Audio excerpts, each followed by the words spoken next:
এই মুহূর্তে দর্শক বন্ধুগণ, আপনারা জানেন যে রাজ্য রাজনীতিতেই রাজন্না হালদার ফের শাসক দলের দিকেই অভিযোগ করলেন।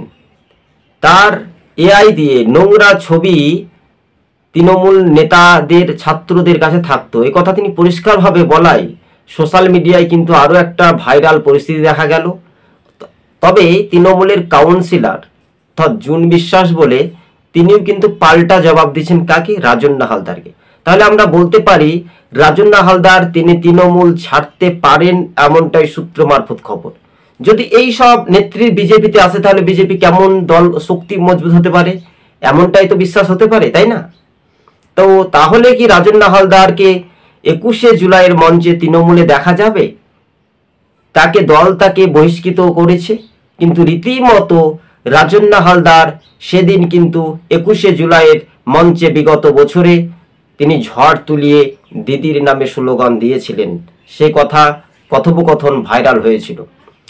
এই নেতৃত্ব যদি তারা বিজেপিতে যোগদান করেন তাহলে বিজেপি আখেরে লাভ হবে না লস হবে, সেটাই এখন সোশ্যাল মিডিয়ায় ঘুরপাক খাচ্ছে। তবে রাজন্না হালদারকে অভিনয় জগতে কটাক্ষ করেছেন কে? তৃণমূলের আরও এক নেত্রী, যা কার্যত তারা কাউন্সিলর নামেই পরিচিত। তো রাজন্না হালদার তিনি একজন, যেভাবে শাসকের সঙ্গে তিনি কথা বলছেন, তিনি একজন শাসকের বহিষ্কৃত প্রাক্তন বলাই যেতে পারে। তিনি যদি বিজেপিতে যোগদান করেন তাহলে তার চাপ কতটা হতে পারে আমরা বলছি না, সম্ভবত তিনি কোন দল করবেন না করবেন তার পরের কথা, তার ব্যক্তিগত কথা, কিন্তু সোশ্যাল মিডিয়ায় বিভিন্ন নিউজ চ্যানেলের মাধ্যমে আমরা দেখতে পাচ্ছি হঠাৎ করে একটা অন্য সুর বা রাজন্না হালদার সোশ্যাল মিডিয়ায় কার্যত এই কয়েকদিন আগে কিন্তু চরম পরিমাণে মানুষ ভাইরাল সেই ফুটেজগুলো দেখতে চাইছে। হ্যাঁ, রাজন্না হালদারের নোংরা ছবি ফেসবুকে পোস্ট করানো হয়েছিল। তৃণমূলের কোনো এক ছাত্র প্রাক্তন ভাইদের দাদাদের কাছে বলে তিনি তাও সংবর্ধনা দিয়েছেন, তাও তাদেরকে শ্রদ্ধা করছেন। কিন্তু রাজ্য রাজনীতিতে একটা নতুন একটা সমীকরণের মুখ সেই রাজন্না হালদার, তিনি বিজেপিতে যোগ দেবেন কি? এটাই প্রশ্ন উঠছে রাজনৈতিক মহলে, তাই না দর্শক বন্ধুগণ? এমনটাই মনে করছেন রাজনৈতিক মহল। আমাদের টিভি সকাল ইউটিউব চ্যানেলটি ভালো লাগলে সাবস্ক্রাইব করে পাশে থাকবেন। ধন্যবাদ দর্শক বন্ধুগণ। আজকে ছিল আমাদের এই পর্যন্ত প্রতিবেদন। তবে এই সব নেতৃত্ব বিজেপিতে এলে 26-এ কি লাভ হবে?